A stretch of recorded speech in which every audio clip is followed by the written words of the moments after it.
My name is Kimberly Kay, and I'm the Director of Operations and Editorial Development with the Legal Insurrection Foundation, and I'm also the Senior Contributing Editor for the Legal Insurrection blog, where I've been for almost 7 years now. We're really excited about this evening's program, which is entitled How Critical Race Training is Harming K through 12. So our beat is more higher education, mainly because Professor Jacobson works in higher education. However, since rolling out criticalrace.org, a website that is a project of the Legal Insurrection Foundation, where we have cataloged and are adding new schools daily, we have universities, colleges, trade schools, and all kinds of professional schools. And what we're doing is we're cataloging how critical race training is impacting their curriculum, how it's altering the college campus, how it's altering campus culture, and a lot of other aspects of that. So once we rolled this out, we heard from so many people wanting to discuss K through 12, which is equally as important, if not more so, because this is all fairly fresh for the K through 12 sphere, and it's a space that's just now beginning to coalesce.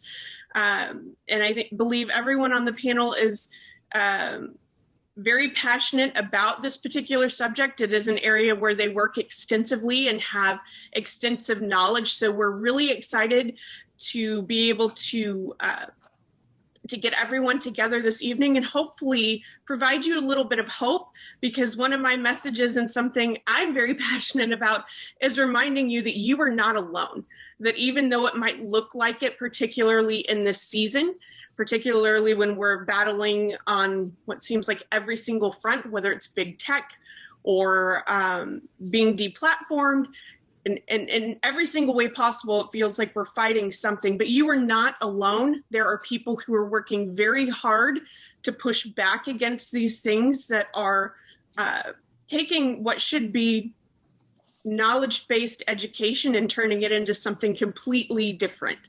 And so we have many of those people here tonight. So I will save the rest of it for everyone else who can speak to this much better than I can. But just a couple housekeeping notes. I just want to remind everyone that's watching that, first of all, this event is recorded. Secondly, the events that, or the opinions that you hear this evening are not necessarily indicative or representative of the opinions of the entities that these individuals represent. So just please keep that in mind. And so without further ado, all right, so if you have questions, what we're going to do, we're going to go through the panel. Everyone is going to share their knowledge and expertise with you. So we're going to go through the panel. Everyone will speak for a few minutes, and then we'll be taking questions. So if you have questions, please utilize the Q&A section. And if you want to engage or just chat with the people who are also here, use the chat section for that, which is kind of a separate function. Throughout the discussion, I'll be monitoring both, and I'll do my best to answer your questions. As we introduce our speakers, I'll also be putting their information into the chat section. So if you want to learn more about them, if you want to learn more about their organizations and the work that they're doing, you'll have access to that. At a later date, yet to be determined, we will be posting the video of this event so that you can watch it and share it with your friends who may not have been able to make it this evening. So our first panelist this evening is actually my boss, Professor William Jacobson. He's a clinical law professor at Cornell Law School, and he's also the president of the Legal Insurrection Foundation and is also the publisher of the Legal Insurrection blog.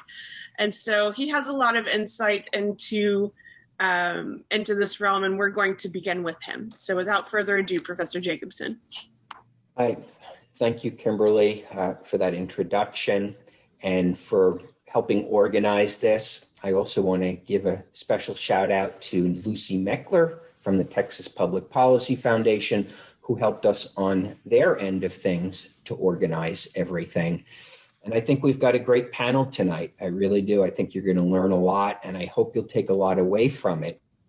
Obviously, we can't deal with this entire subject in 1 hour or even an hour plus questions. But we're going to try to give people some information, and we're going to try to give people some hope, frankly. And what Kimberly's message is really true. So we have been covering what I guess you could call critical race theory training for many years. It wasn't always used with that name. It's been called various things over various time periods. And we decided to roll out the critical race training in higher education website, which we rolled out at the beginning of February, really over the summer when I saw a lot of things happening in higher education that were extremely troubling. And we worked on it, and Kimberly deserves a lot of credit for getting that website ready. She was the big proponent of it, and I was skeptical of it, but it's received a great reaction, really bigger than we could have anticipated. And one of the things that we have noticed is the immediate outpouring of reaction through our box on our critical race training website, where people can email us, was what you've done for higher ed is really great. But what are you going to do? When are you going to get to K through 12? And that was one of the big takeaways, that this is not just a higher ed problem. And we did have a program, I think it was in December, on how critical race training is harming higher ed. It's on our website. It's on YouTube. You can watch that. So I'm not going to repeat everything. But the issues are the same. The issue is that critical race training reduces everything to what historically has been the single most divisive aspect of American society, which is race, and makes everything about race, and that the U.S. is systemically racist. There's nothing anybody can do about it. And therefore, everything we do in education focuses on race, which is extremely, extremely destructive. It is focuses on equality of outcome, what they euphemistically call equity, and justifies discrimination in order to achieve equity, because we all know in our regular lives, not everybody performs the same. And you're going to have some high achievers in some areas and some who are not. And but this focus on equity has really become incredibly destructive.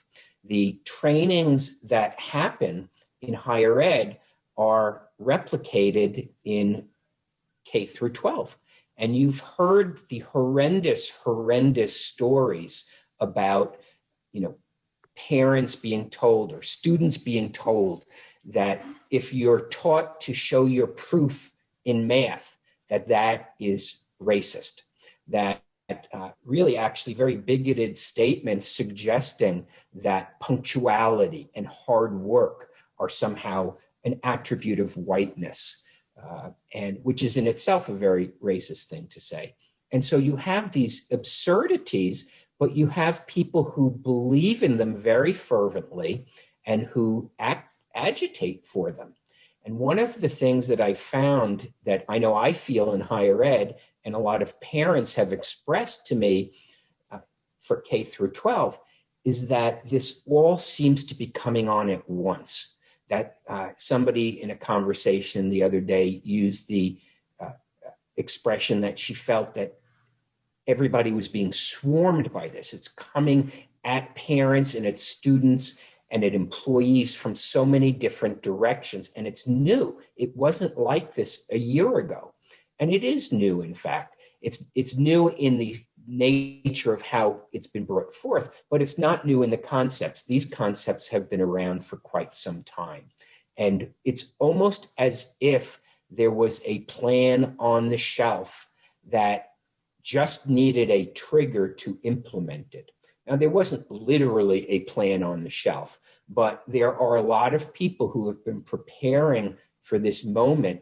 They're entire academic careers, their entire activist careers. There are a lot of very well-funded left-wing think tanks and other groups, activist groups, who have been preparing this. And the spark that they got was the national outrage over the death of George Floyd. And you saw that being used as the justification for pushing all of these things, not just in higher ed, but also in K through 12. And that's one first point I'd like to make, which is that it is a mistake. While it is true that this ideology is being pushed by the left, it would be a mistake for people opposing it to view this as a left versus right issue. I don't care whether you're left or right. I find it very hard to believe that a majority of parents, or even a significant percentage of parents, want their children taught to not show your work in math, to not show your proof, to not be able to do that. I find it hard to believe, and I don't believe, that any race or ethnicity as a group of parents believes that their children should be taught math without being taught how to show your proof. That is not natural to parenting. It's not natural to education. And that's another takeaway I'd like you to have, which is what is being pushed, the ideology that is being pushed, is not natural to our environment. Nobody actually believes these things except some percentage of activists. And they enforce this and they make it seem like they're more than they really are because they're loud, they're accusatory, they call people names, and they create a framework where if you do not agree with them the way they have framed the issues, you are now racist. And we know that that's not true because these education issues are important to parents regardless of race or ethnicity. And you have to keep in mind that you are in the majority. Now, there is a feeling of hopelessness. I understand what's out there. We hear people, and we've heard people for 13 years. But the reality is that you are in the majority. You can organize. You'll hear ideas tonight from people who are actually organizing parents, who are providing resources to parents, who are lobbying perhaps legislatures, who are putting out the ideas that will turn back this tide. There is no one person or group or website who can do it all. But collectively, I want the people watching this to understand that this battle has not been lost, not by a long shot. Whenever these things are brought to light, there is a public outrage. And you can virtually every day something is being brought to light, which is offensive and ridiculous and embarrassing for the school system. So that's another takeaway I'd like you to take. One thing you can do is shine a light on this. You can contact any of the groups who are represented tonight, and there are many others out there. Call attention to what is going on. Most parents don't find out what is going on in their school systems until there is one of these stories, and then they start to look into it. Or their child brings home a worksheet which is absurd on its face and offensive on its face. And then the parents start to wake up to it. So keep in mind, you're not alone. Shine a light on it and organize locally. There are parent groups forming across the country, and you'll hear from some of our speakers tonight about what they're doing to bring those groups together.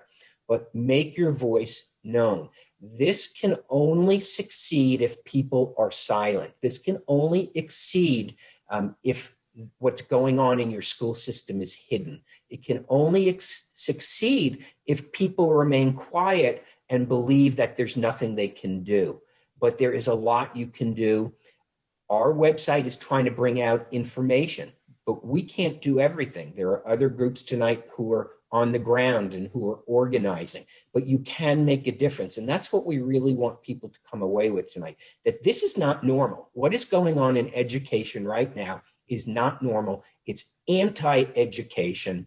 It is offensive to everything that we hold dear about respecting the individual without regard to race. It is contrary to what we have been about, and you don't need to accept it. You don't need to accept it.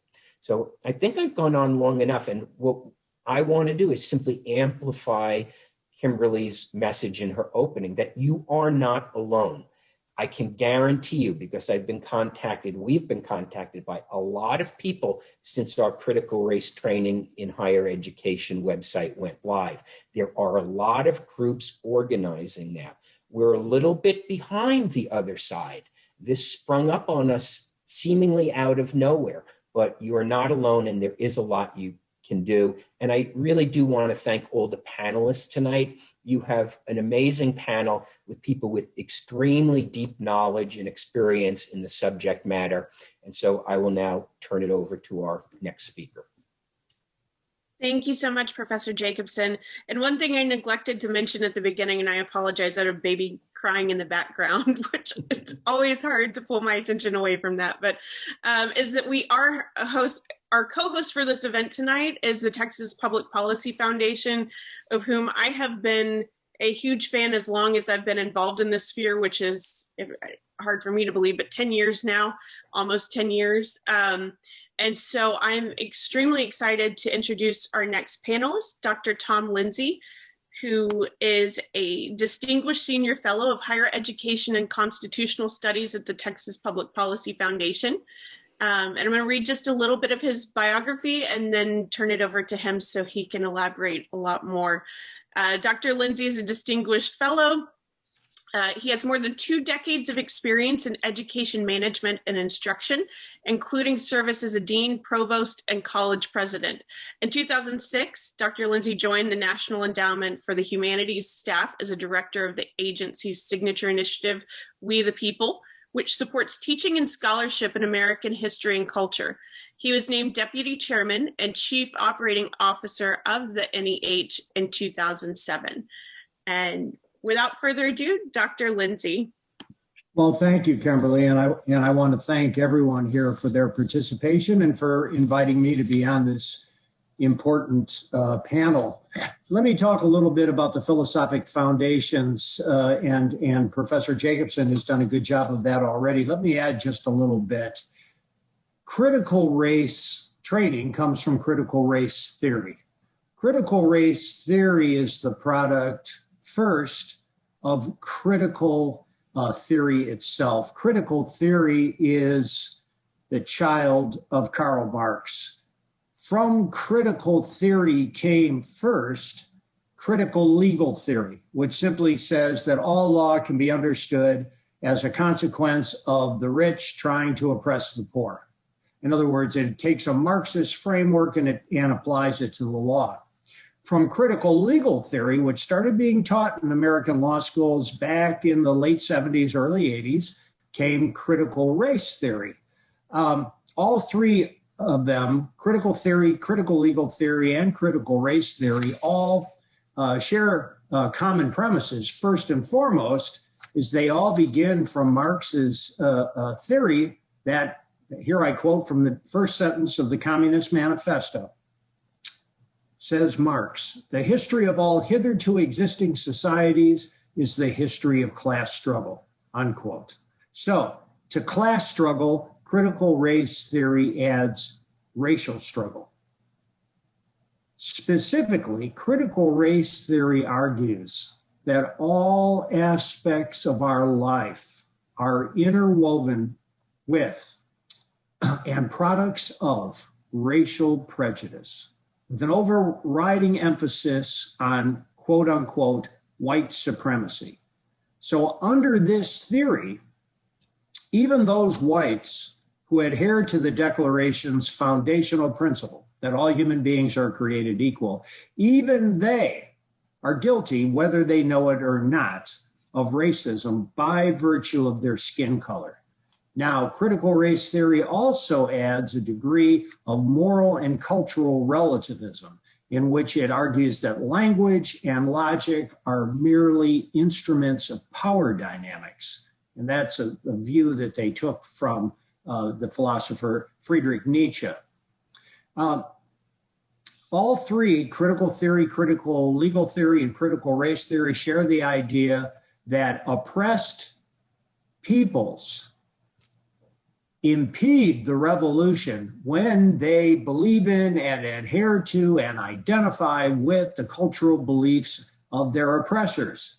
And therefore, the remedy is re-education sessions, as well as the taking down of all institutional and societal and moral norms through relentless criticism, including self-criticism. And then finally, with the replacement of all current systems and all institutional systems with descriptions of those systems that describe the world as consisting fundamentally of two classes, oppressors and oppressed. This is the world according to critical legal theory and according to critical race theory, and really all stemming from Marx. In sum, critical race theory is the 21st century's version of racism, in which all whites are guilty simply by virtue of the color of their skin, which is deemed by critical race theory to trump the content of their characters. Contrary to the Declaration of Independence's argument for human equality, which states that what unites us as human beings is far more important than what separates us. In opposition to this, critical race theory teaches that we are forever separated by accidents of birth, race, class, sex. Now, from this teaching of ongoing and perpetual and fundamental separateness among groups can only come a decrease in understanding between and among races. And with this decrease in understanding can only come hostility between and among races. And this increased hostility in turn threatens to bring on our country a second civil war. Now, one example in the K-12 sphere of the application of critical race theory and critical legal theory and critical theory in general is something that has been sweeping across the nation in the last year, and that's action civics. In fact, even we here in Texas right now are fighting bills in our legislature that would seek to impose action civics on Texas K-12 students. As a matter of fact, just yesterday, there was the announcement of a big project. And this just shows how quickly this project is advanced. There was a big press conference for a report called Educating for American Democracy, and it includes 6 former U.S. Secretaries of Education. And this new Education for American Democracy incorporates something which is called action civics. And that's what I want to tell you about, because action civics has already come to K-12 in Illinois and Massachusetts, if not elsewhere, and it's threatening to come to other states also. Action civics simply incorporates the view of humanity that is taught by critical race theory. By that I mean this: action civics accepts without rational questioning the reality of systemic racism in America, both as America was founded and as it is in the present day. Now, action civics identifies itself as a scientifically proven method of increasing quote unquote student engagement through doing civics, but its effect in practice is to teach K-12 students how to protest in favor of left-wing causes. And this is shown very nicely in an article that appeared in Education Week last year by a former practitioner of action civics, Robert Pondicia. And his piece is called Kids as Political Props. And those of you who wonder about how critical race theory and critical theory in general are affecting K-12 education should look up his article, Kids as Political Props. So, to sum up, the choice between a genuine founding documents-based civics education, as was practiced in this country since the time of the founding, versus action civics with its acceptance of critical race theory, parallels the difference between the American Revolution and the French Revolution. The American Revolution brought freedom, peace, and prosperity. The French Revolution brought first the Reign of Terror, including the guillotine, including at one point guillotining children as young as 12 years of age in the name of social justice. And of course, ultimately, it led to despotic rule under the Emperor Napoleon. So the ongoing violence and disregard for the rule of law seen in the French Revolution will, I fear, if we embrace critical race theory and its stepchild action civics, this ongoing violence and disregard for the rule of law will, I fear, soon come to America. In fact, it might already have come.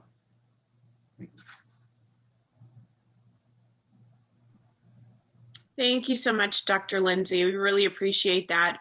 And as you're watching this, if you're wanting more information on all of these things, I know the chat is moving kind of quickly.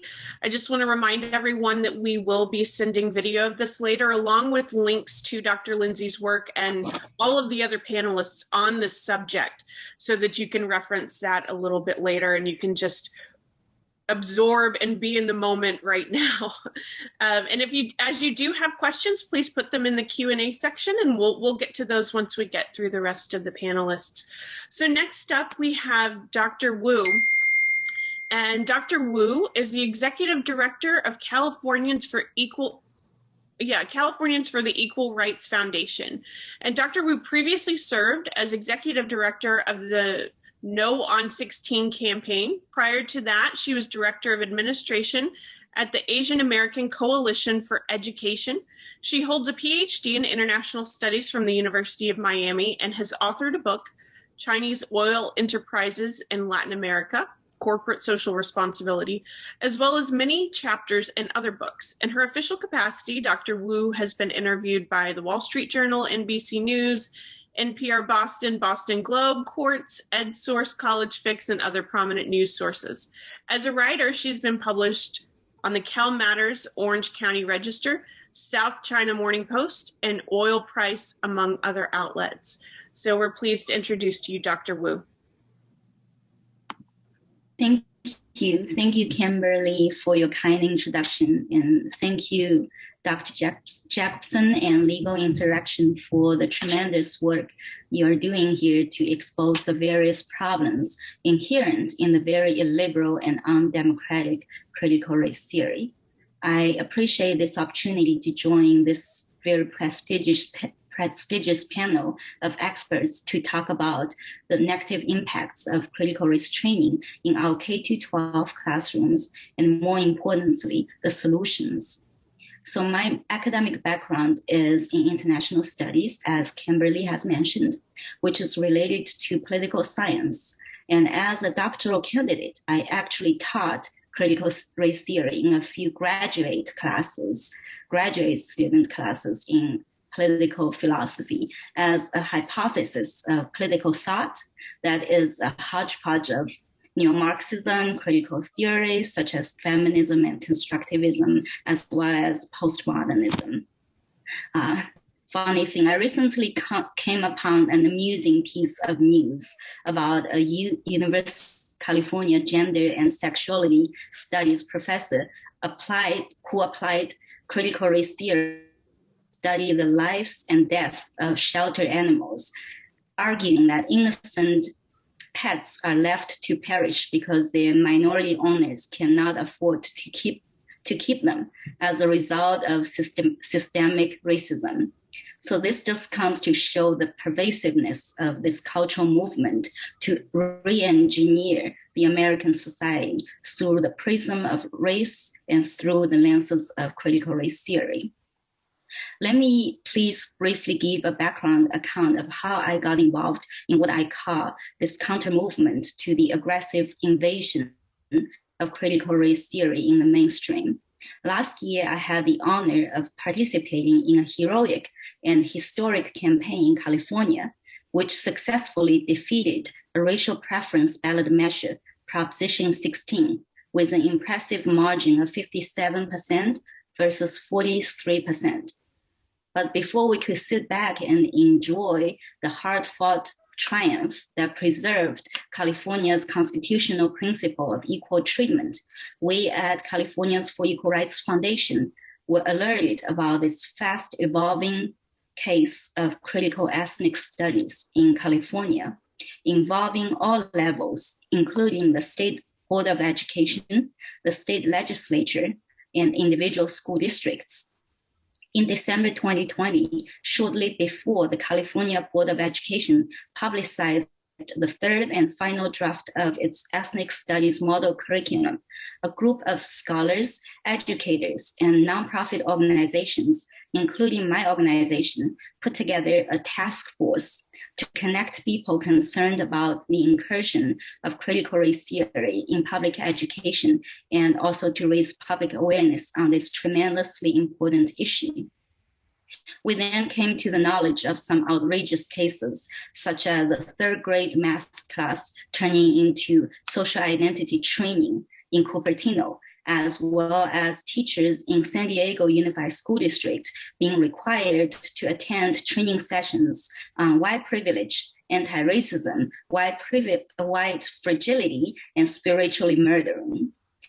Beneath the surface of these high-profile cases, there is a steady movement in California and also nationwide to radicalize ethnic studies, infuse critical race theory into even mathematical education, and ultimately socially engineer our public education system to one that is illiberal, un-American, and detrimental to our students, especially the young students. So generally speaking, California's ethnic studies movement contains three aspects. Administratively, the State Board of Education is expected to finalize the ethnic studies model curriculum by the end of March this year. And this model curriculum is still deeply rooted in critical race theory, and it is meant to become a national roadmap for K-12 classrooms nationwide. Legislatively, the California Assembly is reconsidering a bill to mandate ethnic studies as a high school graduation requirement. And in local districts, original authors and supporters of the more radical versions of ethnic studies or critical race training have launched activist campaigns such as the Liberated Ethnic Studies Model Curriculum Coalition to lobby individual school boards to adopt radical model curriculums through resolutions. So going back to today's righteous focus on workable solutions, I can think of two general aspects toward a solution-driven path to counterbalance critical race theory. The first regards overcoming various collective action problems to effectively mobilize key stakeholders. The second is related to a cultural and foundational re-emphasis on our basic values. Both require extensive, strategic, and coordinated efforts of championing what is right and exposing what is wrong. So overcoming collective action problems, I think, is the key to launching a sustained opposition against the holy temple of critical race theory. We're facing a well-funded and well-organized force of ideologues, scholar activists, corporate and political elites, and unions who have undergraded this social and cultural experiment for years, if not for decades. Some of them are true believers of this far-left doctrine, but the majority are snake oil salesmen. We need to expose them. On our side, dissatisfied parents and students, threatened teachers, and concerned citizens are traditionally considered decentralized societal actors, but there has been impressive work done to unite and energize these key groups. be it creating informational hubs to gather data or soliciting stories from whistleblowers on the local level, or establishing a legal coalition to launch lawsuits against critical race training nationwide. In this regard, the database launched by Legal Insurrection Foundation to track critical race theory training in higher education, as well as the K-12 version of it, whatarethellearning.com, are important vehicles to reduce transaction costs commonly associated with a decentralized coalition. Chris Ruffo's team has done an amazing job in bringing critical race theory horror stories to the national spotlight, and as well as gathering legal talents around the country. State legislatures in Arkansas, New Hampshire, Georgia, and Oklahoma have introduced bills to ban or penalize CRT-rooted classes in public schools. Nonprofit groups, including Moral Courage Project, Foundation Against Intolerance and Racism, and our partner groups, Alliance for Constructive Ethnic Studies and Educators for Excellence in Ethnic Studies, are developing resource toolkits for parents, teachers, and more. But much more in terms of community organizing and alliance building needs to be done. According to a recent survey by the Heritage Foundation Center for Education Policy, many of America's 14,000 public school boards are embracing critical race theory. But the good news is that we are on the right side of the history. The same survey by Heritage also found that the majority of parents and school board members said they do not want schools to use materials rooted in the idea that slavery is the center of our national narrative. In addition, only a fraction of those surveyed believe that students should be taught that the founding ideals of liberty and equality. And they were issue here is that most individuals are afraid to speak up for understandable reasons, given the current climate of cancel culture and racial hysteria. This just means that a more important task for us is to influence and even change the prevalent culture and cultural norms. Time after time, American people have rejected racial preferences in public policy making and embraced the principles of true equality and merit. Both principles are at stake in this emotional movement to make critical race theory mainstream.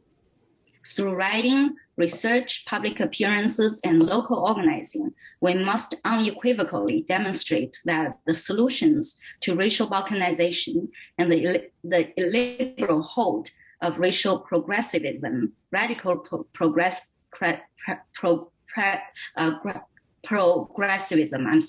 lie in our joint promotion of the fundamental values of equality and liberty. We must to associate our cause with partisanship or politics, because this will give our opponents the satisfaction to smear us as right-wing extremists, and we know we're not. This is a policy issue that, if framed correctly, can unite people of different racial backgrounds and those with different political persuasions. We who have had the privilege to obtain knowledge on the harms of critical race theory should also bear the responsibility of educating the public. With that being said, thank you very much for this opportunity. Thank you so much, Dr. Wu. That was tremendously helpful. And I think, just to reiterate something that Dr. Wu just said, and something that Professor Jacobson said as well, that this is not a right or left issue. This really shouldn't even be a political issue. There are political aspects in the way that this stuff is being rolled out and the way that it's being implemented, but this is not a political issue, and I think we would do well to keep that in mind when we move forward, or this is not a right and left issue. I think it can be fought in some political ways by leveraging the political system is what I mean, not necessarily a party structure. And I think it's also important to remember, too, that the people that are pushing this stuff out And the biggest proponents of this are not used to getting any kind of pushback, especially not from really angry parents, because woe be it unto the person who manages to set off the anger of an entire school's worth of angry parents who are watching what their children are being fed. So those are just things to keep in mind as we move forward. And our next panelist is Dr. Johnson. Let me pull up his information real quick. And Dr. Johnson, Dr. Richard Johnson, is the director of the Booker T. Washington Initiative at the Texas Public Policy Foundation, which examines the effects of public policy on African American communities. Previously, Dr. Johnson served as a chief of staff in both municipal and state governments. As chief of staff for a Houston City Council member, he played a significant role in drafting and navigating policies related to public safety, public works, and housing and community development. During the 85th and 86th Texas legislative sessions, he served as a chief of staff and a senior policy analyst for a House member and worked on education, public safety, healthcare, and workforce development legislation. So without further ado, Dr. Johnson.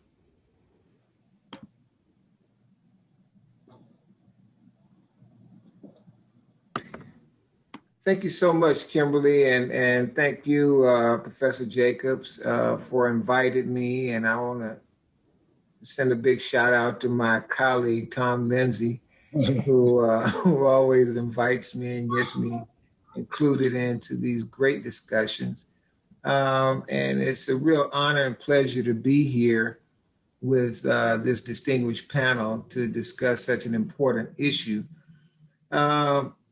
And I say the issue is important, but I don't give as much credence to the theory, simply because once we're testing a theory, the theory number one, the first test of a theory, it has to be logical, and this does not meet the logical level when we're talking about the broader canvas of America. And then the second test is does it explain reality? No, it does not explain reality. And the third, can it be disproven? Absolutely. And so when we look at, CRT, I think that we actually give it too much credence in terms of its power and strength. But I think it is important to understand what could happen if we allow this to continue down the path without it being confronted and checked by greater minds. And to Dr. Wu's credit, she brought up something very important, and that is we have to elevate the champion legislation, the champion theories that we have out there. We don't elevate them enough. I'm an old basketball player, and my best defense was an offense. And so I didn't spend very much time trying to defend my opponent. I spent a whole lot of time trying to promote my own part of my own game and then force my opponent to defend me. And we have some great champions that basically challenge CRT. If we look at Frederick Douglass, and look at the life of Frederick Douglass and the contributions of Frederick Douglass, the collaborations between Frederick Douglass and Lincoln and how they worked together to make America better, had nothing to do with white or black. It had to do with two people working together to raise America into the space where it fitted directly into the American Constitution. Now, the second champion we had was Booker T. Washington. Booker T. Washington said, look, cast out your buckets right where you are. We all work together, black, white, brown, doesn't matter. We're here to make America better. And then the third champion was Martin Luther King, who espoused a dream of judging individuals not on the color of their skin, but the content of their character. So, my friends and colleagues, I say to you, after reading this document on critical race theory and the key writings that form the movement, we don't really have a lot to worry about, but at the same time, I want you to be optimistic, simply because if a theory is not grounded in logic and it doesn't stand up to the test of explaining reality, and no matter what you stack on it, it's gonna fall. Now, looking at one of the founders of this and the author of this paper, and I know you guys know her name, Kimberly Crenshaw. When we look at Crenshaw and we look at where she's coming from, her and her colleagues have a very different viewpoint from African Americans like myself, who obtained all three of my degrees at historically Black colleges and universities. And so my colleagues and I don't subscribe to looking at everything through what Crenshaw in their paper would call whiteness. We look at the world a whole lot differently. All Black people don't look at the world this way. Most of us don't look at the world this way. And that is something that I want you to use as a takeaway in our discussion today, is that most Black people in America do not paint everything in their lives, with a race brush. That does not happen, is not going to happen, and it doesn't represent us all. Now, I know Kimberly said we wanted to talk a little bit about solutions. We all know the problem, and we've heard it eloquently laid out. Let's talk about solutions. How do we combat? And I'm looking for a good word to describe CRT. How do we combat that? Because I think it just doesn't make sense. It really doesn't. So how do you combat something that does not make sense? Number one, we start out with our parents. We start out with our parents and our teachers and telling them, look, this is not a theory.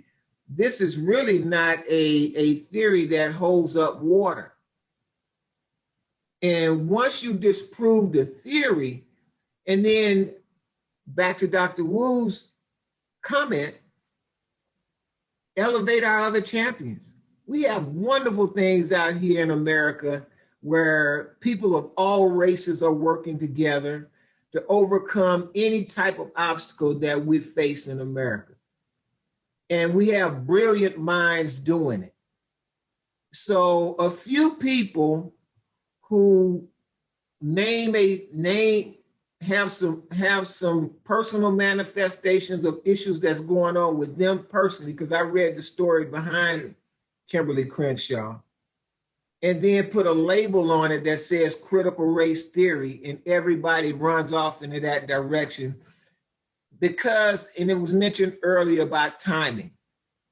It was elevated, even though it was before the George Floyd incident, it was elevated in the Floyd George incident. So was BLM.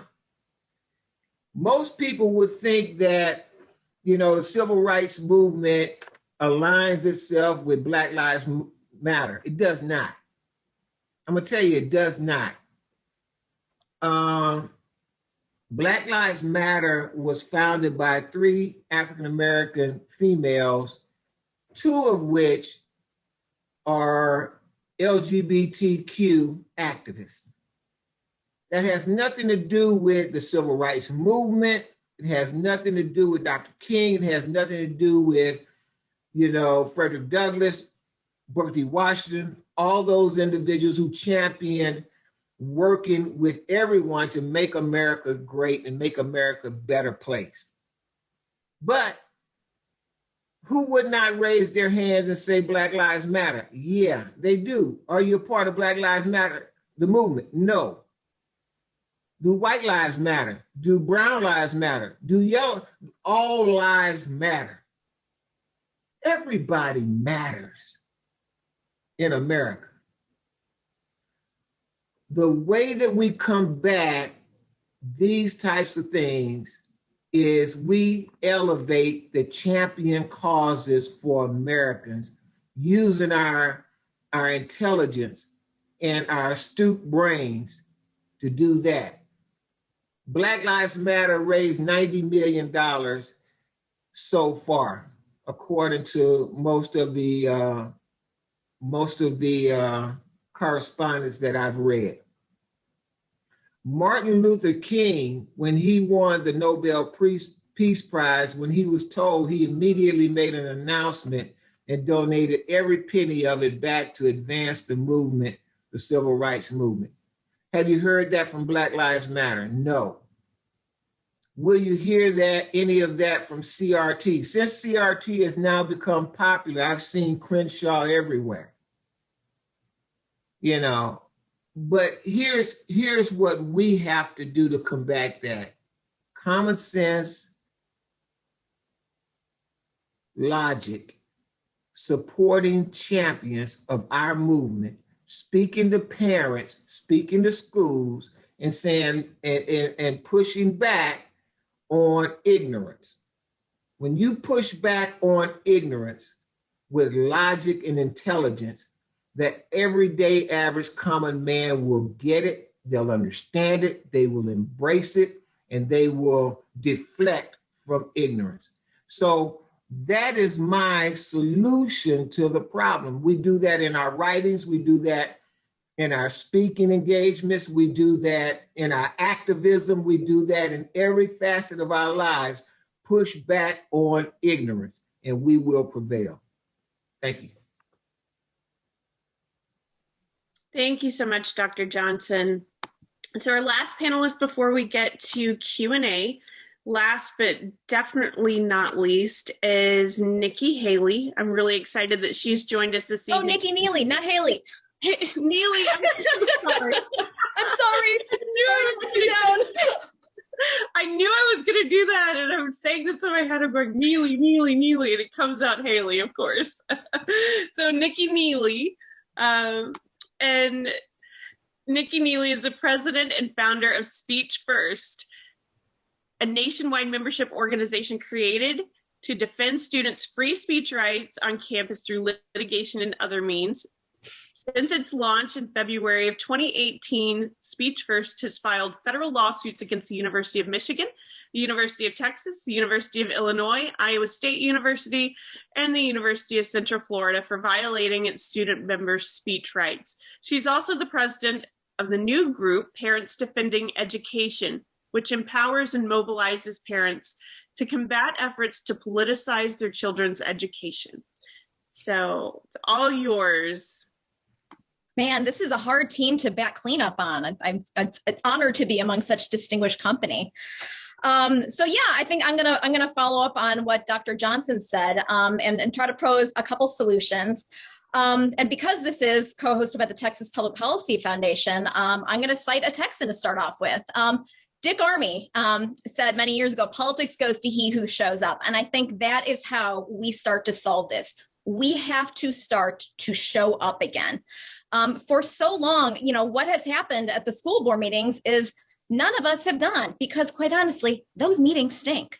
Unfortunately, the other side has shown up, and that's why there is a squeaky wheel that is forcing through a lot of these really bad policies. And so we have to show up. We have to start to engage. Education is a local issue. Education is a state issue. It is not a federal issue. And so no matter who is in the White House, we cannot expect the federal government to solve this.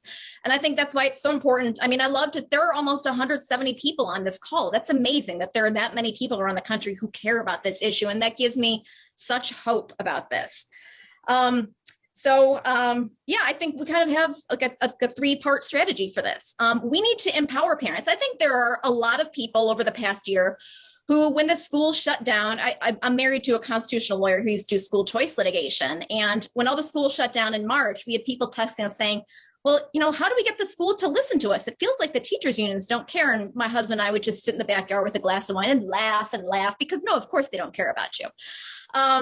So, at the end of the day, we have to start to tell parents, what is really going on and what your rights are. I think, as people have started to pull their kids out of school, looking at the different enrollment drops in all the public schools across the country as people realized they wanted to put their children into in-person education.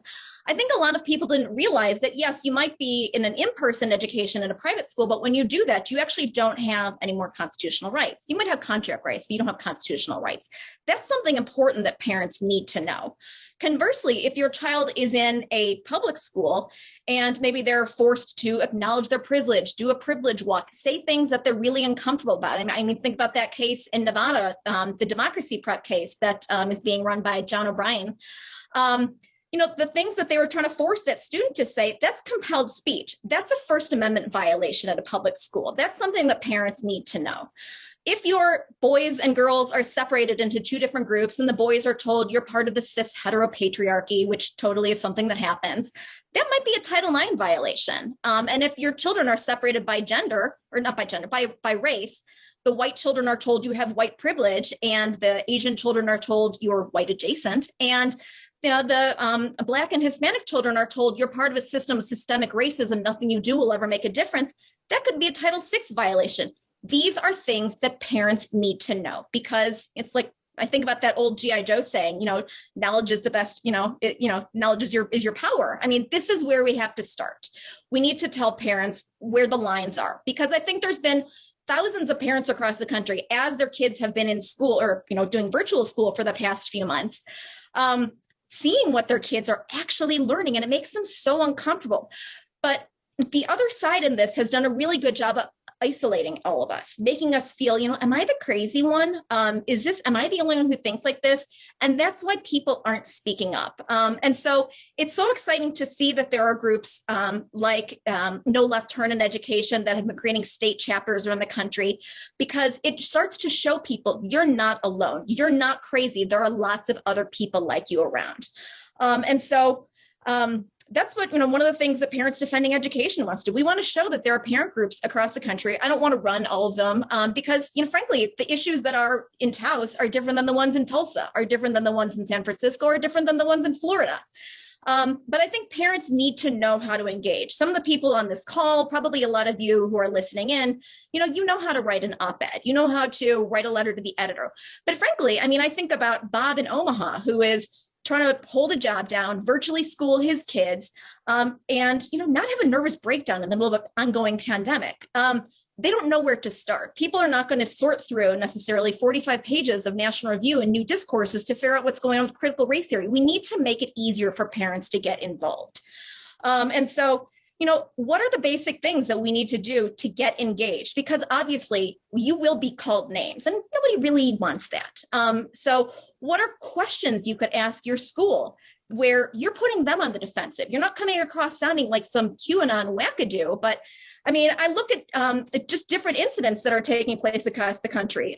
Again, because this is TPPF, I started to look into what's going on in Austin. Keep Austin weird. Recently in Austin, there's a big fight just north of y'all in Round Rock because the junior high up there, they're trying to encourage everybody to read Ibram Kendi's Stamped book in junior high. A couple parents pushed back, and now the school board is reconsidering that decision. A couple parents spoke up, and now the district is reconsidering that. That's a big deal. That's not hundreds of people. This is not armies in the street. This is a couple parents saying, hey, I have some concerns. Let's also put this in context. The Round Rock ISD just spent $1.2 million to establish a diversity, equity, and inclusion office staffed by 6 full-time people. They also just sent a letter to the state asking Governor Abbott to not cut their budget. This is a district that has had a 6% drop in college readiness. Failure rates for high school have doubled to 27%. It has tripled in junior high. And so when we are spending money on some of these programs, what are we not spending money on? I mean, these are issues that the previous panelists have raised. But, there are educational implications that I think, again, cut across. This is not a left-right issue. This is a right and wrong issue. And there are also major psychological implications to this, which is something I think that we really need to start to show a greater light on. If you tell children, I have a 6-year-old and a 7-year-old home. If you start to tell these children that they're marked from birth because of the color of their skin, what implications does that have on a child's mindset? I mean, we are looking at skyrocketing suicide levels right now because of the pandemic and children being alone. And we're going to pile on top and make them feel guilty about who they are because of the color of their skin. That's sick. That's psychological torture. So aside from, to kind of get back to my earlier point, what can we do? I think there's the empowering angle, telling parents what their rights are and teaching them how to get organized. There is an investigation angle. I think every parent in the country deserves to know what is going on in their school. I don't care what letter is next to your name. You deserve to know what is going on in your child's school. And how do you get that? If you go to a public school, you should FOIA. Figure out what your district is saying. Because if they're pushing this curriculum through, what are they talking about? What's going on behind the scenes? What are the questions? What are the emails that are flying back and forth? Let them know that people are watching them. And then when you find out, tell everybody, sunshine is the best disinfectant. This is a really big deal. And then finally, there is a major element of accountability here. You all need to run for school board. Wherever you live, you have to run for school board. And get on with a bunch of your friends. Maybe one of you will make it, maybe you'll all make it. But I think we have a really interesting opportunity because people are frustrated with their schools not opening. They're frustrated with their school boards talking smack about them. They have realized that the teachers unions in a lot of these jurisdictions are in it for themselves in these massive power grabs. The Los Angeles school district, or the teachers union, said that they're, as part of their reentry demands, they want Medicare for all. They want a moratorium on charter schools in this state. This has nothing to do with health or our children getting proper education. This has everything to do with lining their pockets, and that's despicable. I think there are basic things also that we can start to ask of our elected officials. Curriculum transparency will go a long way. Did you know that in Texas, there is higher ed transparency? You should be allowed to get from a public university within 3 clicks to a syllabus of a class, but you cannot have that for a K-12 school. That blows my mind. I deserve to know what my kindergartner is learning. The fact that this is, this is super bipartisan. Everybody should know what is going on in their kid's school. And people should be allowed to opt out. If states around the country have opt-out provisions, it is largely based on sex ed. It is not based on other issues like this. I should be allowed to pull my child out of a class if you are trying to teach them something that I do not agree with. We have reached a point now where there is a really adversarial situation set up where schools are trying to deprogram what they view as, parents' values at home. This is weird. This is not right. We have a right to raise our children. We have a right to teach our children the values that we believe in. I want my kid to know how to read and write.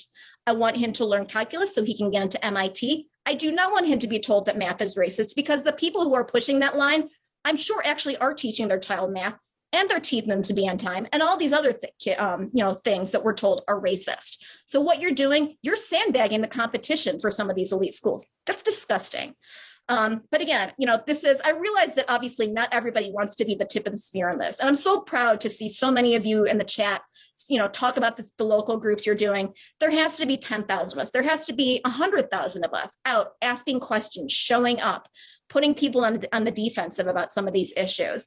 But for those of you who are not comfortable in doing that, you're worried about getting doxxed, maybe your kid getting uninvited from a birthday party, losing your job. I get it. Find a reporter, find somebody who will cover this, because schools hate negative publicity. And that's one thing I have learned in my work in higher ed.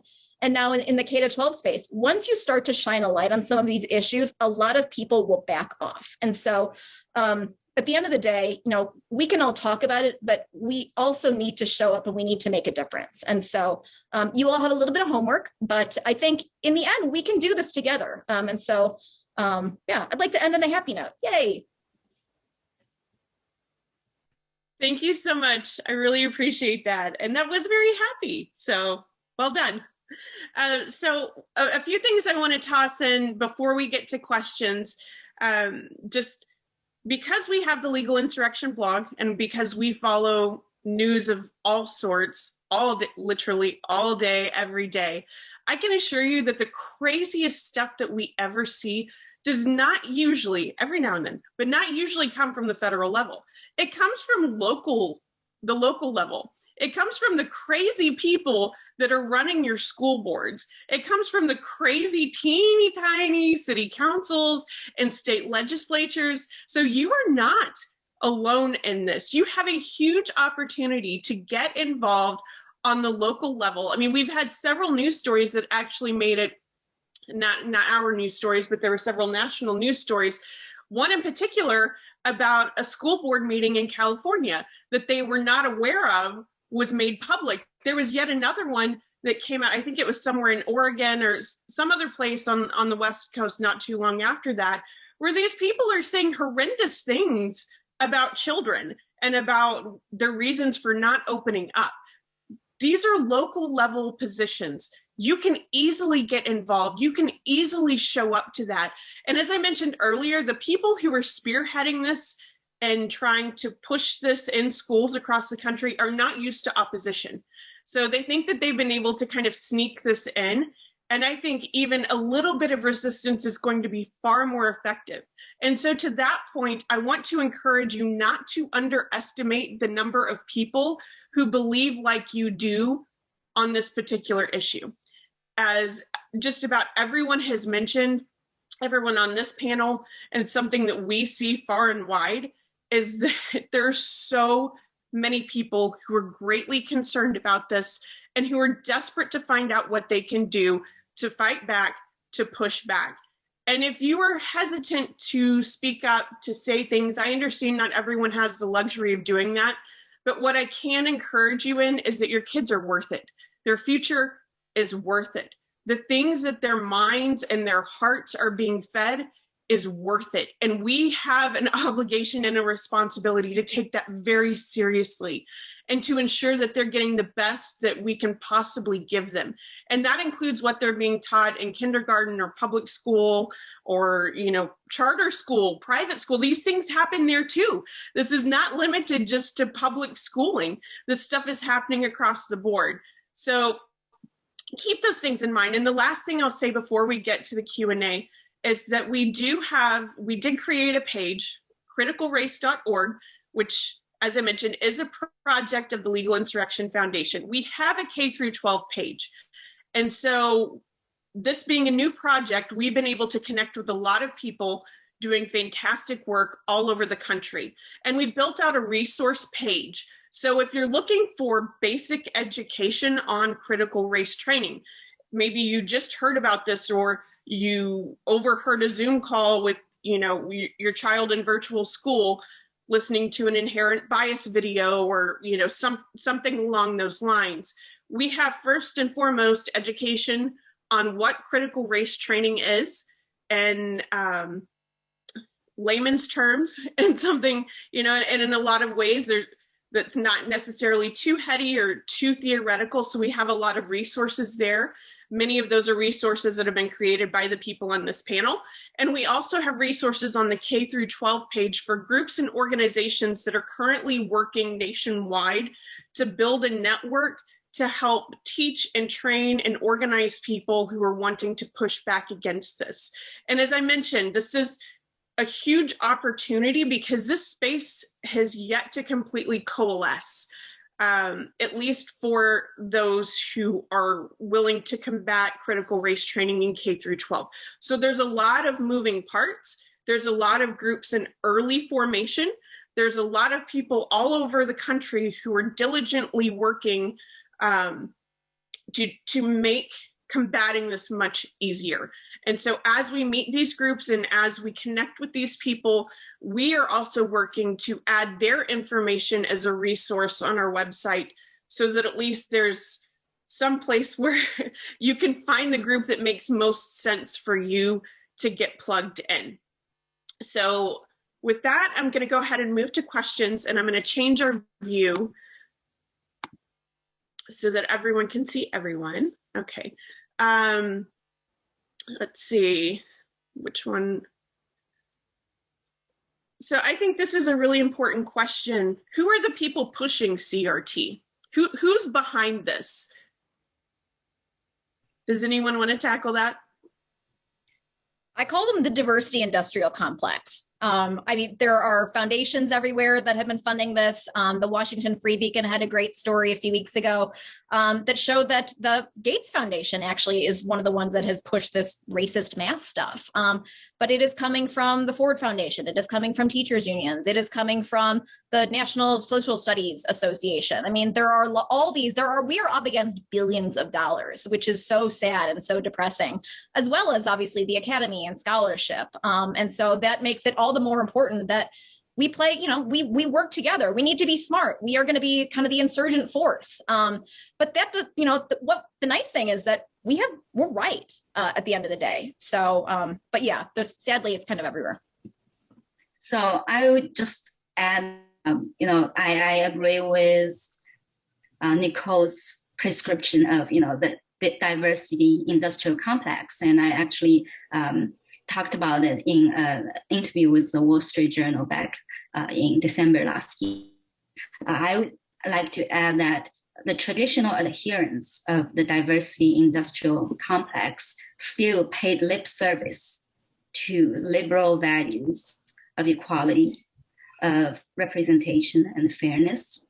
But this new thing that's called anti-racism or critical race theory or other equity-driven initiatives has taken a decisive turn to be illiberal, to attack our very democratic values and fundamental beliefs. And that's very dangerous. And it's also very important for us to expose their immorality and their hypocrisy, because like I said in my speech earlier, maybe some of them are true believers of this doctrine, but a lot of these people are snake oil salesmen. They are benefiting from the very economic system, which is called capitalism, that they criticize, that they so much want other people to get rid of.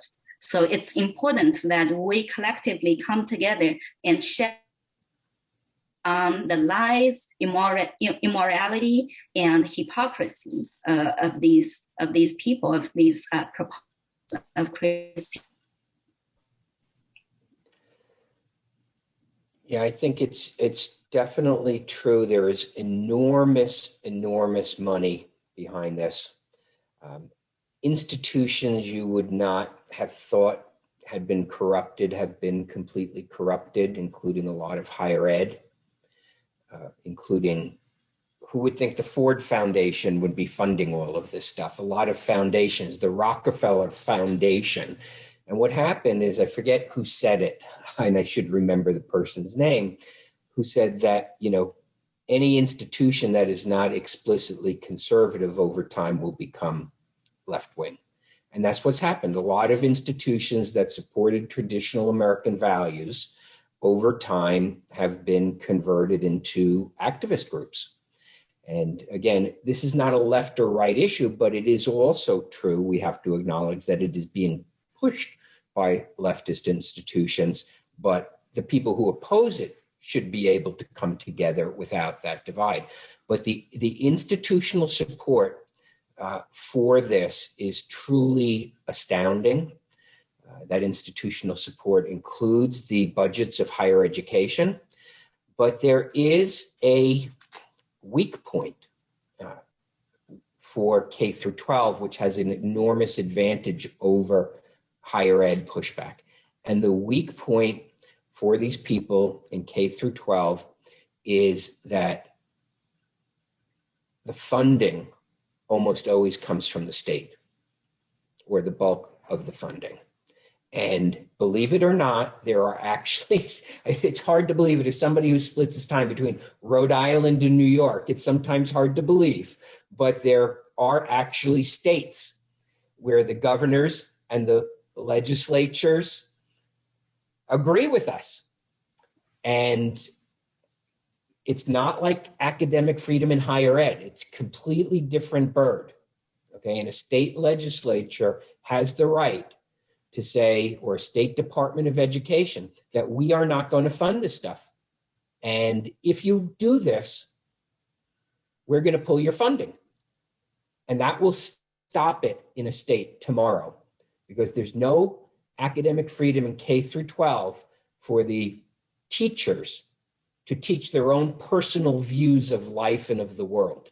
There are set curricula, and there are set programs, and there are state requirements that students have to meet, and states can do it. So I would urge everybody, and I know we've got a lot of people on this call, that contact your governors and contact your state senators and your state representatives, because you are in the majority. I think that's a really important point too, because one thing that we have seen in many of the issues that are connected to critical race training and kind of this whole world of thinking is that there is a very, very small percentage of the population that has managed to procure the largest microphones.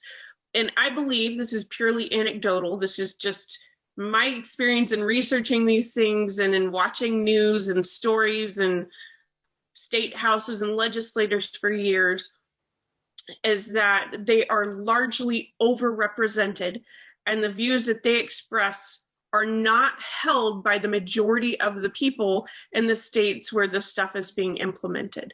And so I don't say that as a means to encourage resting on our laurels, but I do say that as an encouragement that I do believe that the numbers are on our side in this. And so if we organize effectively, I believe it's very likely that pushback can be accomplished successfully. And I think that can happen in a lot of different ways. And as Nikki mentioned, that's going to look different for every state and maybe even every school district, depending on their structure and the degree to which this stuff has been implemented and rooted so far. But I want to go ahead and we have a lot of questions and some really good ones and people seeking some advice. So I'm going to go ahead and move back to that. This one says, our district has worked quickly over the past months to implement their DEI initiative here in the Austin area. Among the resources for parents on their DEI website is the 1619 project. I've requested that 1776 Unites curriculum be added to these resources. The response was that they're not looking at curricula yet. They are in the building community trust phase, though one of their stated goals right now is to begin to embed items, looking for a positive and proactive way to counter. There are a couple of bills that are, the Texas legislature is in session right now. The Texas legislature only meets once every 2 years, thank God. But it's in session right now. And there are a couple of bills being circulated in the Texas legislature designed to address that. And the first is a Texas version of Arizona's Goldwater Institute model bill. It's Academic Transparency Act. And what it will do, Nikki Neely mentioned earlier that in Texas, as a result of the 2009, it's called the 3-click law. Since 2009, you can get the information on any Texas public university's curriculum, what they're teaching, et cetera, with no more than 3 clicks on your computer. That's why it's called the 3-click law. The Academic Transparency Act, which has been filed in the Texas House of Representatives, would apply that to K-12. So what it would do is, in the case here, any lectures, any materials, any training sessions, any events. It doesn't tell them that they can't do it, but what it would require is that within 30 days of the event or the class or the lecture taking place, that be made available publicly so that parents can then look at this, which has been taped, which has been recorded, and find any instances of the sorts of things that we're talking about. And second, there is a bill that is currently working its way through the Texas legislature that draws from what is called the Partisanship Out of Civics Act, which was written by Stanley Kurtz of National Review and the Ethics and Public Policy Center and in coordination with the National Association of Scholars. And what that would do would be to ban all critical race training at all public schools in Texas. So that in this way, you cut it off at the very start. And I think that the political advantage of the bill is this. What it bans is training that forwards either racial stereotypes or sexual stereotypes. And it also bans racial scapegoating or any sexual scapegoating. So it has the advantage of banning at the same time the old style racism of the Ku Klux Klan and the new style racism of critical race theory.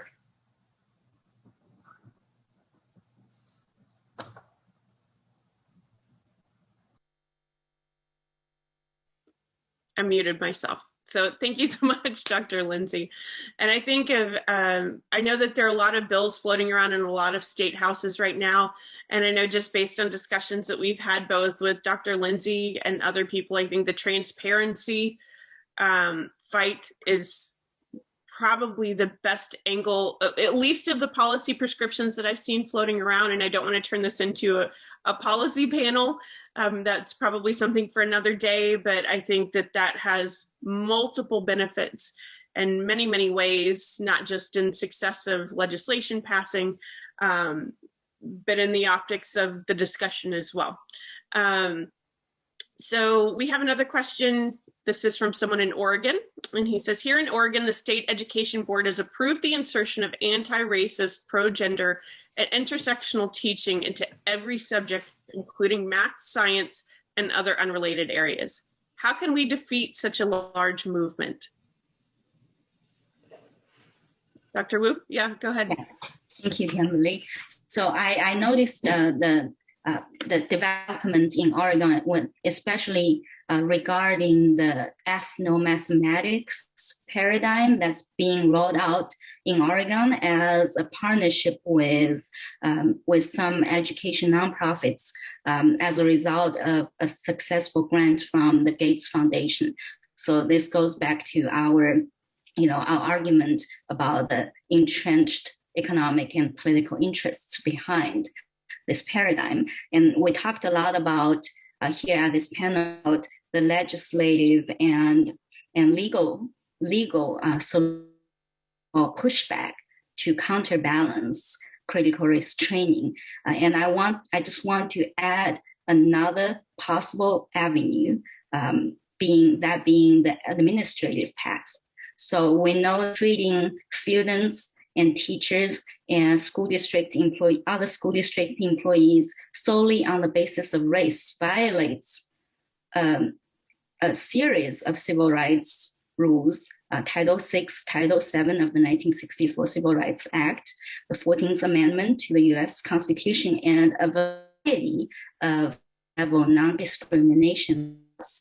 And in addition to launching legal challenges against these initiatives, we can take a lot of resources and time.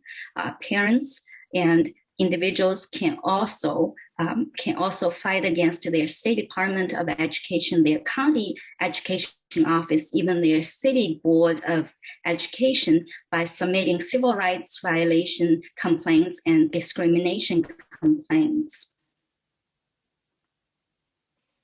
Thank you. Yeah, thank you. So does anyone else have any? I would also say that, I think there aren't the body of lawyers yet addressing these issues that developed over time to deal with the campus lack of due process and those lawsuits. But that will develop over time. It's something we're looking into. But a lot of what is going on violates federal law, anti-discrimination law, violates state anti-discrimination law. Do not ignore that the Department of Education or whoever the bureaucrat in the state government pushes through, or frankly, the state legislature does not get to discriminate in violation of state and federal law. And there are weak points, because when they get because of the U.S. Department of Education, every state in this country pretty much gets a lot of federal dollars. And one of the things they have to certify to is that they are in compliance with the federal anti-discrimination laws. And so there are weak points here. They feel very empowered. They feel very omnipotent. They feel that nobody can stop them. But what you need to do is you need to fight smart, and you need to find those legal weak points that they have if you are in a state where it seems hopeless. And in Oregon, it probably seems hopeless. It certainly does in Rhode Island and New York. But, in other parts of the country, you will find a more sympathetic ear. But in the states where you're not going to find that sympathetic government ear, you still have the right to go to court. And, I think what needs to happen is lawyers need to get on board with this, and foundations that have the resources need to get on board with funding those smart, strategic lawsuits. But don't give up, because even in blue states, in fact, in many ways, blue states have very powerful anti-discrimination laws, and enforce them. And I think to add on that, I think strategic is the right word here. I mean, we cannot play whack-a-mole, right? There are 17,000 school districts around the country. A lot of them are awful. And a lot of, what I see in higher ed, I'm sure we're going to see in the K-12 space too. Schools are going to play dirty. They're going to try and wait you out. That democracy prep case, the student is a second semester senior. He's going to lose on standing. And so I think we have to think about what are the policies we can change? What is the precedent we can set? Somewhat interestingly, there's actually not a huge amount of precedent in this. And so if we have, good lawyers who can think the right way about trying to set things up, I don't want to be in a state court in Illinois, frankly, but I do want to be in the Fifth Circuit. And so, let's get smart. I'm working with Constable McCarthy, which is a boutique appellate firm. And so we're developing some plans to try and, drive a circuit split and get something up. That's great. Thank you. So this is a question we actually see a lot, and I'm going to open this one up to the panel as well. How do you garner support from a group of parents to join with you when they're fearful of being labeled racist or fostering retaliation from their children's teachers and classmates too? That's a concern we see frequently as well. Well, I think what I do when I go around and talk to parents about this, because they're concerned, but at the same time, some are very, very understandably frightened. No one likes to be called a racist. No one wants bad names. They don't want to be bullied, etc.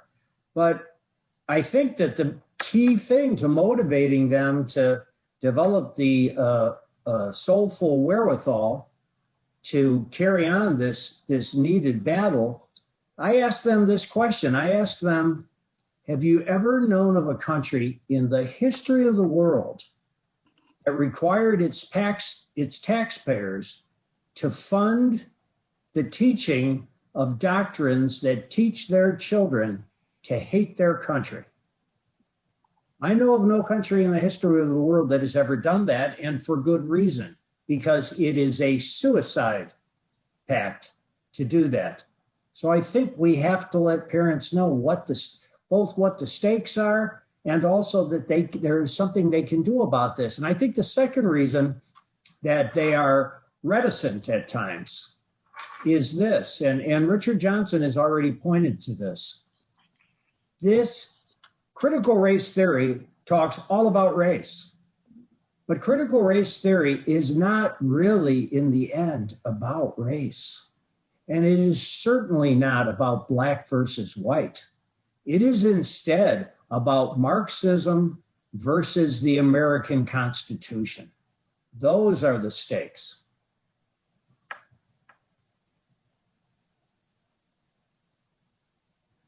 Thank you. Does anyone else want to chime in on that? I think we have to. Oh, no, go ahead, Dr. Wu. Go ahead. I would just like to briefly argue that we need to strategically reframe or frame our narrative, frame our central argument, not as one that's left versus right, not as one that's of politics, but that's one common sense versus radical politics. And we have to, public education is the key to, especially when we engage with parents and students.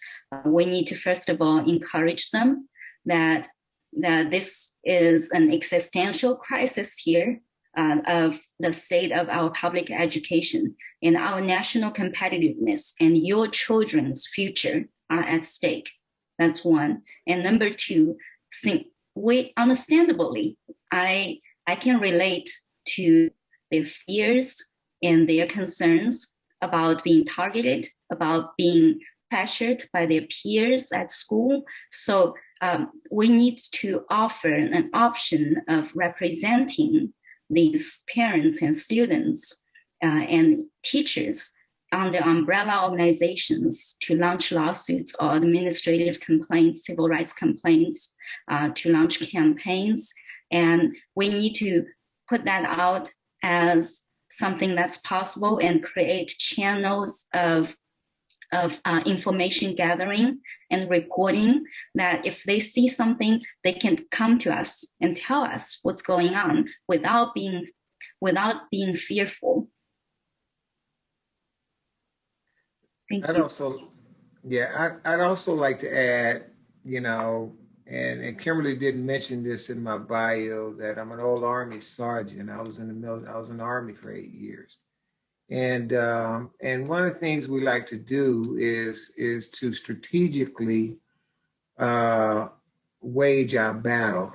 And we have the greatest competing variable here that we can use, and that is the United States Constitution. And I think my colleague Tom mentioned earlier teaching civics. And really starting a movement of civics across this nation. We're doing it big time. To coin a good friend of mine, big league. We're doing it big league here in Texas, and that is bringing civics back into our high schools and bringing and teaching kids and parents.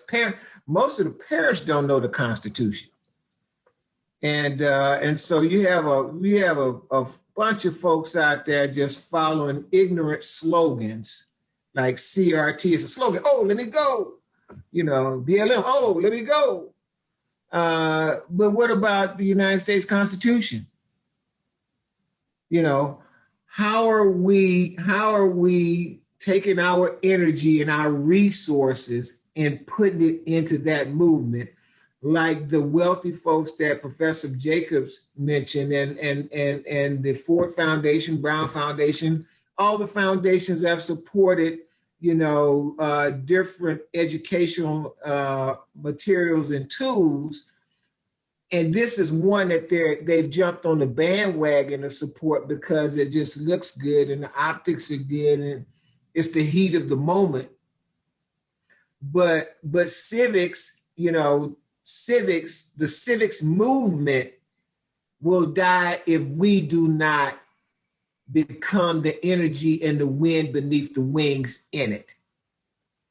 And if I had to wage a battle, and I've done that before, if I had to wage a battle, I would like to have some tools to go into battle with. And the best tool that I could go into battle with was the same one Martin Luther King used, and that was the United States Constitution.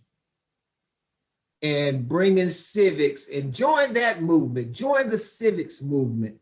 Let's put all of our energy behind teaching the Constitution. And I bet you that we will make a wave so big and so wide that it'll smother out this CRT stuff, for lack of a better way to say it. Thank you, Dr. Johnson. Completely agree. We are huge advocates of founding documents in our homeschool house.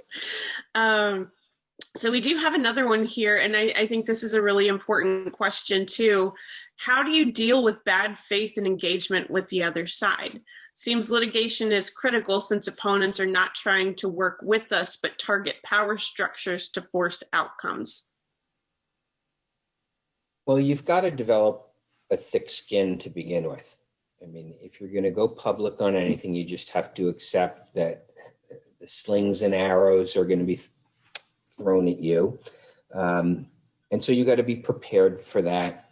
But I would just keep pushing forward. I mean, I would just keep organizing. I think it's, similar to the point Nikki made that, just keep pushing forward and do something. Go to the board meeting. Don't worry about what is said. I know that's tough. I mean, as somebody who's gone through that, I know that's tough, but you've got to just keep doing it and you will feel better about yourself. You will feel liberated if you are able to escape the silence they try to put on you through that name calling and things like that. And you don't need 1,000 people at your school board meeting. You know what?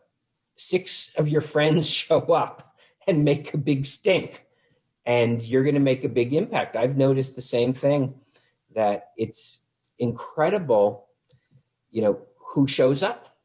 And that for a lot of these people, this is their life. I mean, they are devoted to it.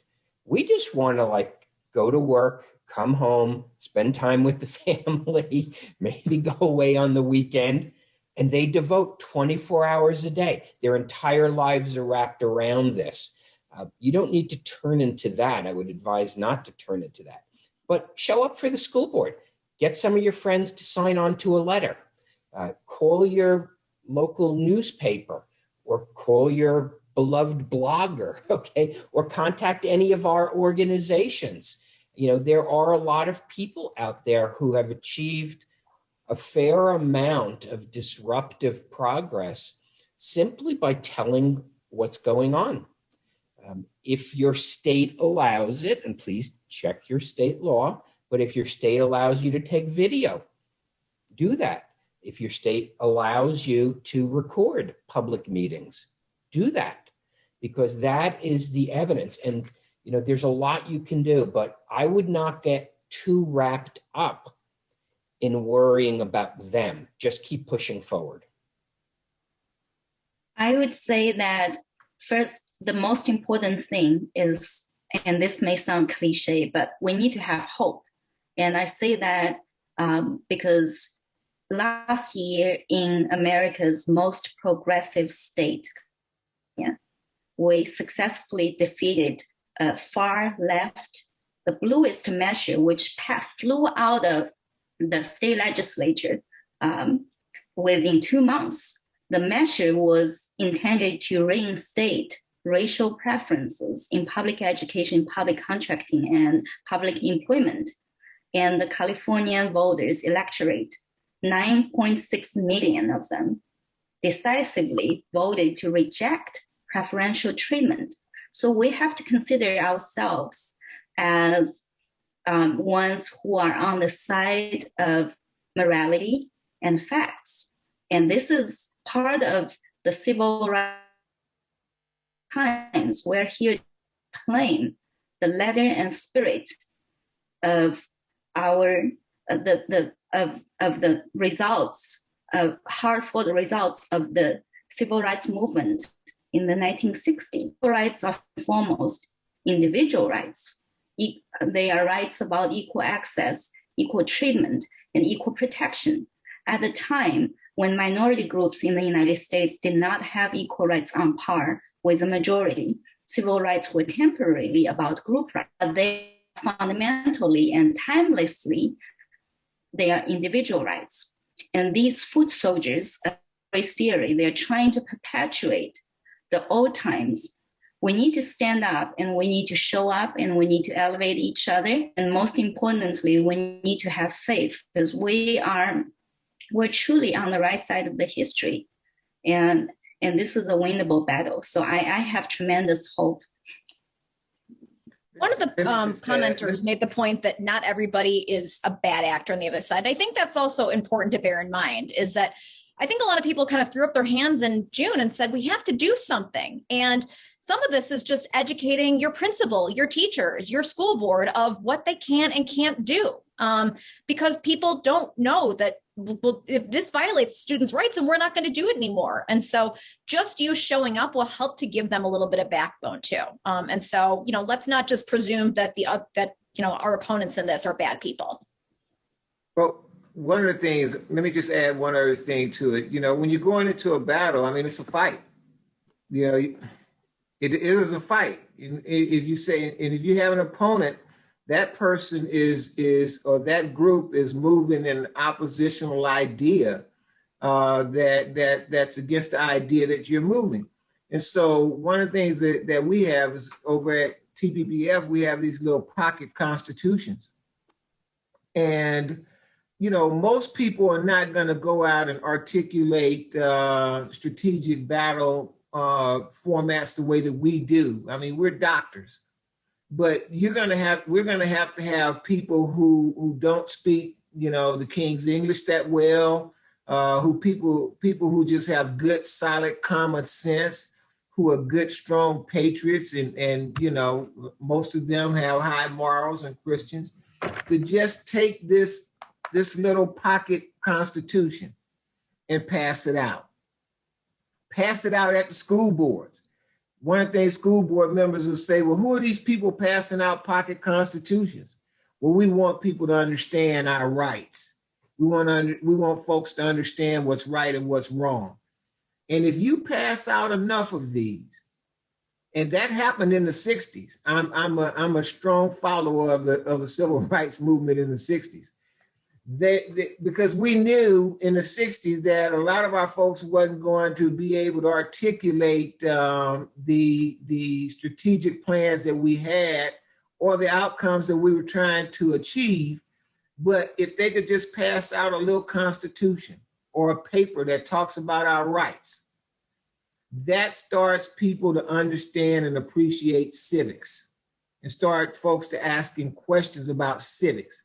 And then once they start asking questions, then they'll look at this piece of paper and say, this does not reflect what civics does. See, so you got to they have this in their hands, passing it out everywhere, CRT. We have to have the Constitution in our hands, and we have those over at TPPF. And my good friend Rafa and colleague Rafa passes out thousands of them each year. So that is a strategic movement that will sweep the nation. If you pass out 20 million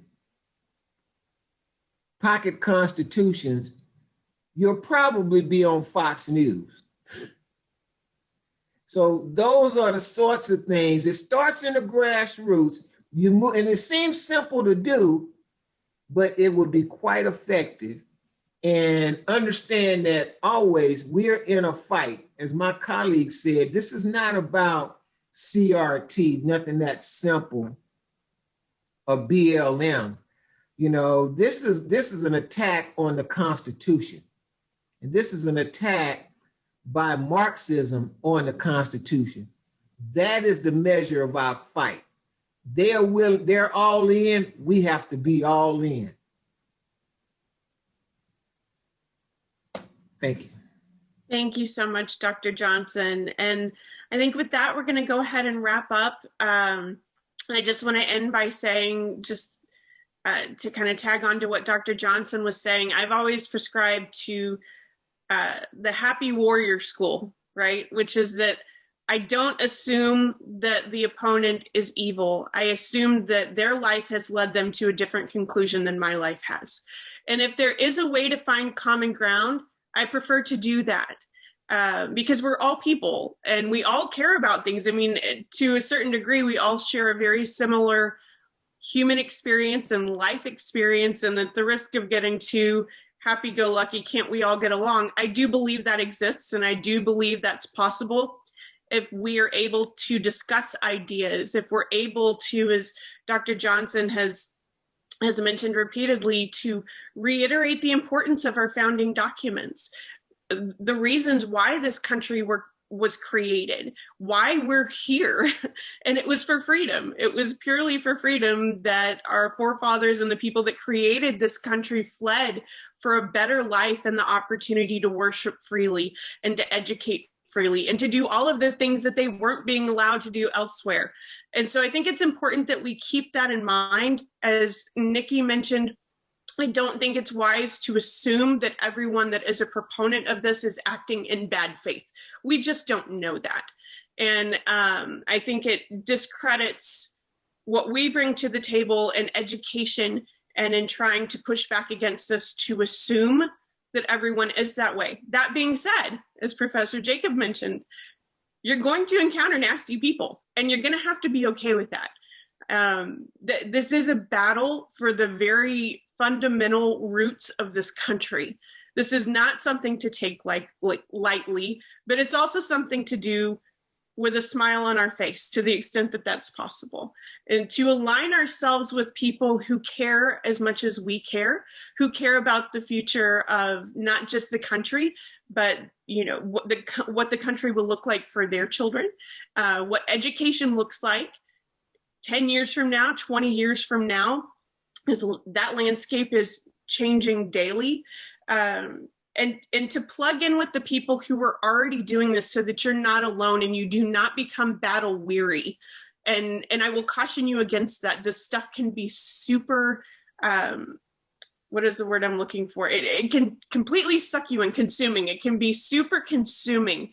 And as Professor Jacob mentioned, don't let it become that. But get engaged, show up. I mean, it's amazing what just 2 or 3 people showing up to a school board meeting that's not used to having anyone in attendance and showing unified support can do. And so to that end, as I mentioned before, we're doing our best as we are able to connect with organizations. We're compiling a whole list of people, including everyone on this panel and the work that they're doing in this sphere. And so we're putting that all on one page so you can easily find the people who are already engaged or trying to get engaged in this battle. Social media platforms and groups are a great place to start to connect with people in your local school district or even your local municipalities. Those are tremendous tools for finding other people, but all of that will be there. We'll send this out to you. We'll include links to all the things so you can find those. I know we've had a lot of questions about that. But no, again, I'll reiterate and close by saying you are not alone. You are not alone in this fight. We do need to be concerned and take it seriously, but I'm very optimistic in what we can do when we join forces and start to push back against some of the stuff that we're seeing. So thank you so much to our panel. Thank you so much for joining us this evening. I hope that this was helpful and informative, and I hope that you will, above all else, do something. Don't leave it to someone else. There is no one else. There is only you in your space doing what you are able to do. So again, thank you so much, and we hope you have a wonderful evening. And thanks again to our panel.